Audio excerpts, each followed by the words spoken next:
Hey everybody, it's Matt. This is the 10-Minute Bible Hour podcast. And did you ever see Ghostbusters? I didn't see it when it came out. I was alive when it came out, but I was not allowed to watch it. Like so many other things that happened in the late 80s and into the early 90s, they were bad, and therefore I did not see them when they came out. But later, when I was old enough to, fully rebel, because now I'm in my 20s or whatever, I went back and I caught up on a lot of that stuff. And I'll admit, in retrospect, I was like, yeah, okay, I see why maybe my parents thought this wasn't the best idea for the teenage version of me. I get it now. Also, there are a lot of observations that you make when you watch movies that have been out for 10 or 12 years and that are in the ether and everybody knows about, but you're just getting around to them for the first time ever. And when it came to Ghostbusters, my observations are as follows. 1, that Bill Murray, Jeepers Creepers, he's just incorrigible. That guy is funny. He really does the dry humor the way I like it. Bill Murray, man, he won me over with that movie when I saw it as a younger gentleman. Observation number 2, the whole Zool thing was really very complicated. There's this whole religion in Ghostbusters with this prophecy and some dark spiritual force. I don't remember what it was. I've only ever seen the movie the one time, the one rebellious watch in my 20s. So I don't remember exactly what the deal was, but you got, is it Sigourney Weaver that's in that show? Am I remembering that right? And Rick Moranis is in there for sure. And they all end up playing these prophetic roles in this complicated cult of Zool. And all of these things have to happen in order to unlock the prophecy and fulfill the, whatever. It's nonsense. But also, as a gentleman in my 20s who'd been around the Bible a little bit, I was like, well, I'll give him this. Prophecy can be pretty complicated and it can leave people scratching their heads. And so part of the wonder of Ghostbusters is, who are all these different characters and how do they fit together? And you wonder that as an audience member. Well, completely on the other end of the spectrum from dark evil things all the way over to good, glorious, awesome things. You've got a lot of prophecy in the Bible. And the prophets had been basically quiet for 400 years between the time of the Old Testament and the time of the New Testament. And that's a lot of time for speculation to build up and for people to wonder who's going to play what role and what's the exact order of events and who's the metaphorical gatekeeper and keymaster and who's supposed to show up when. And there's a new Elijah in there somewhere. And we get a little glimpse into this swirling mass of prophetic speculation that was going on in the religious community in the world of Jesus in the first century AD. We get a little glimpse into that in John chapter 1, because we got this scenario where we've had, a couple thousand years of history with God interacting with his chosen people, the descendants of Abraham. There've been a lot of ups and downs there. They've learned some lessons along the way, like knock it off with the idolatry, and God is indeed the one true God. They've learned that God has a long memory, but they've learned that also that God is forgiving. And they've also learned that there is some eternal king who is supposed to sit on the throne of David forever. And he's supposed to reign over this amazing age for all of eternity, where God's justice reigns supreme and his mercy is on display and everybody glorifies God. And so by the time you get to the first century and the beginning of the life and public ministry of Jesus, everybody's eager for this, but they have very different visions for what it's going to look like. And because of that, a lot of Messiah wannabes pop up during this time in the first century AD. And there's some speculation that maybe John the Baptist is one of maybe he's the Messiah. I mean, he's somebody because he's leading this religious revival. It's working. People are very excited. They're going out to the desert to see him. So the religious leadership goes out there to see John the Baptist, this wild man out in the desert, to figure out, who exactly are you? Are you the metaphorical keymaster, gatekeeper? What role are you? And here what they want to know, first of all, is, are you the Messiah? Now, this is John's testimony when the Jews of Jerusalem sent priests and Levites to ask him who he was. He did not fail to confess, but confessed freely, I am not the Christ. Okay, so you're not that role. Okay, well, all right. Well, there are other roles in all of this swirling prophetic lore that has a lot of speculation built up around it. So they go right to the next question. They asked him, then who are you? Are you Elijah? He said, I am not. Okay, well, it checks 2 things off the list. They've got all these moving pieces on their felt board in terms of who John the Baptist is and what the timeline is. And you got some red yarn and thumbtacks and stuff in there. They're trying to piece together what the heck is going on with prophecy here, so that they got to keep asking. So now they ask, are you the prophet? He answered, no. Okay, well, the prophet. I mean, what is that supposed to mean? Now, in my Bible, you can take a look at yours and see if it's the same way. Prophet has the P capitalized. And I think that's probably a very good translation. I mean, this was written in all caps in the original language. So, the people who are professional translators, they have to draw on context to figure out things like this. But I very much agree with the decision here to capitalize the P in prophet, because I think both John and these prophecy speculators both know who this guy is.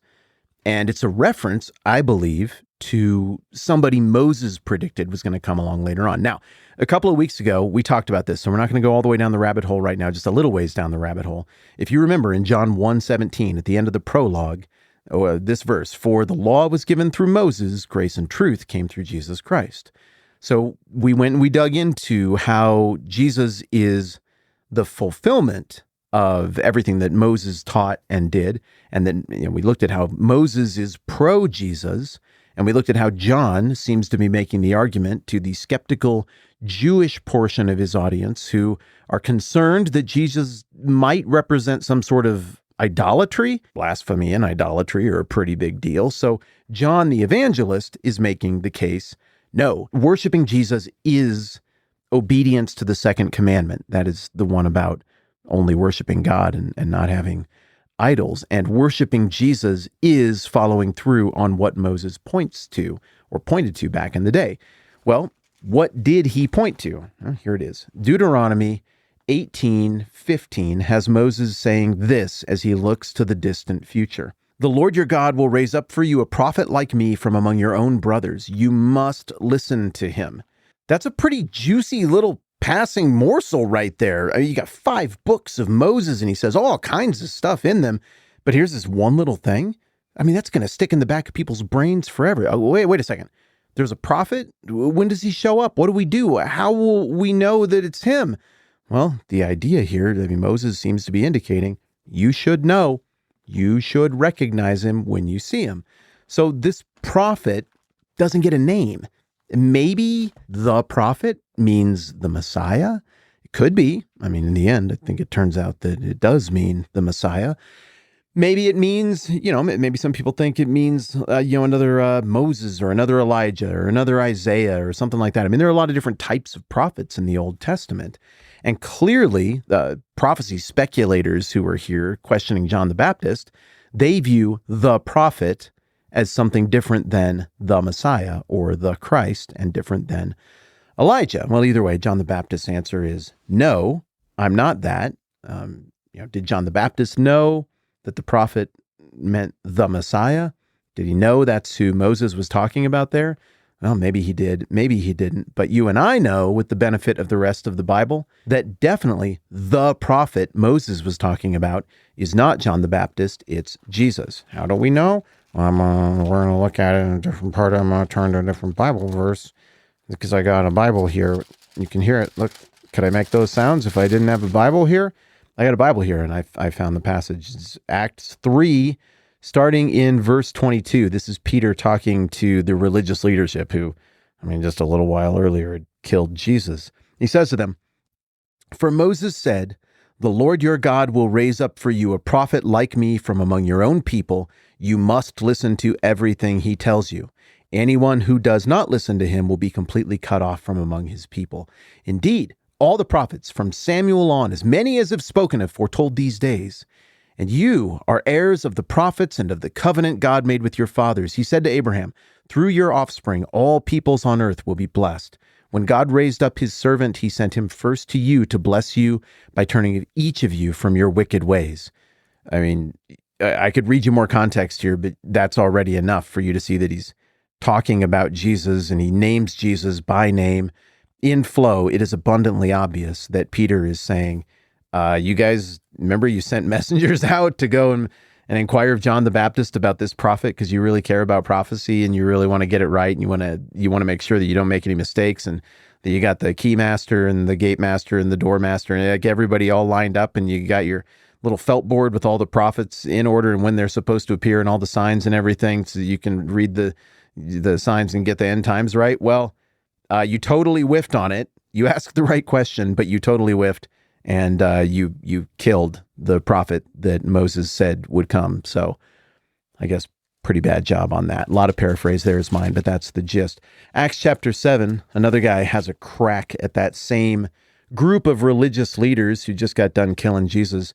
This dude's name is Stephen, and in verse 37, Stephen says to them, just moments before they hit him with rocks until he dies, Stephen says, "This is that Moses who told the Israelites, 'God will send you a prophet like me from your own people.' He was in the assembly in the desert with the angel who spoke to him on Mount Sinai and with our fathers, and he received living words to pass on to us." And at that point in Stephen's speech, he's already made it very clear that he's pointing all of this toward Jesus. And then the religious leaders are getting more and more mad. And at the end of Stephen's speech, he calls them out. He says, "You stiff-necked people with uncircumcised hearts and ears, you're just like your fathers. You always resist the Holy Spirit. Was there ever a prophet your fathers did not persecute? They even killed those who predicted the coming of the righteous one. And now you have betrayed and murdered him. You have received the law that was put into effect through angels, but have not obeyed it." And then they get real mad and they kill him. And Saul, who becomes Paul, helps him do it. And then in John chapter 5, and this is kind of recap because we covered some of this with the prologue, but then in John chapter 5, Jesus himself says effectively, "I am the prophet," who Moses pointed to in 5:45 through 47. Jesus says, "But do not think I will accuse you before the Father. Your accuser is Moses, on whom your hopes are set. If you believed Moses, you would believe me, for he wrote about me. But since you don't believe what he wrote, how are you going to believe what I say?" And then just to round the thing out, we're going to turn back a couple pages to Luke 24, right at the end of the story of Jesus. According to Luke, Jesus has been crucified and resurrected, and he meets up with a couple of disciples on the road to Emmaus. And they're pretty sad because Jesus got executed and they like Jesus, and they don't recognize the risen Jesus. And he starts talking to him, and then Jesus gets very direct with them. He says, "How foolish you are, and how slow of heart to believe all that the prophets have spoken. Did not the Christ have to suffer these things and then enter his glory?" And then it says in Luke 24:27, "And beginning with Moses and all the prophets, he explained to them what was said in all the scriptures concerning himself."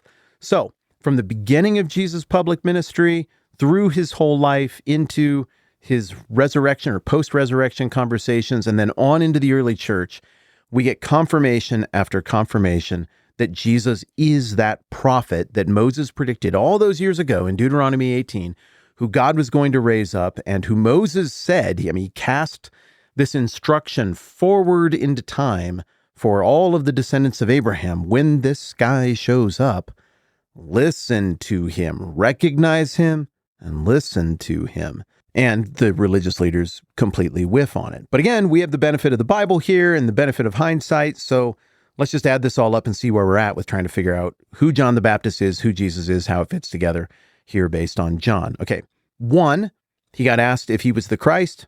We found out that Jesus is the Christ. John the Baptist is not. 2, John the Baptist got asked if he is Elijah. We found out that he is not the reincarnation of Elijah, and Jesus is not Elijah. But later we find out that John the Baptist is the fulfillment of the prophetic role of Elijah. 3rd, he got asked, "Are you the prophet, the one predicted by Moses?" And we find out that John the Baptist is not the prophet, but we do find out that Jesus is the prophet. So again, we've got the benefit of hindsight here, but there's a bit of a prophetic riddle. Prophecy always makes more sense when you look at it in hindsight. And there's always some kind of wondering about who's what and how it all fits together at this point. I do not begrudge the religious leaders for not knowing and for trying to figure it out at this point in the game. I think I'm on good footing to say, I guess I do begrudge them for not figuring it out after everything that Jesus said and did throughout his life. However, I would also say I'm grateful to the religious leaders for going out and trying to sort through who plays what role and how does all this prophecy fit together, because It gives us a really clear outline of who Jesus is not, who John the Baptist is, who John the Baptist is not, so we can get our bearings as the story continues to unfold. Fun, fun, fun! I've had a lovely time today. I hope you have as well. I'm Matt. This is the 10-Minute Bible Hour podcast. Let's do this again soon.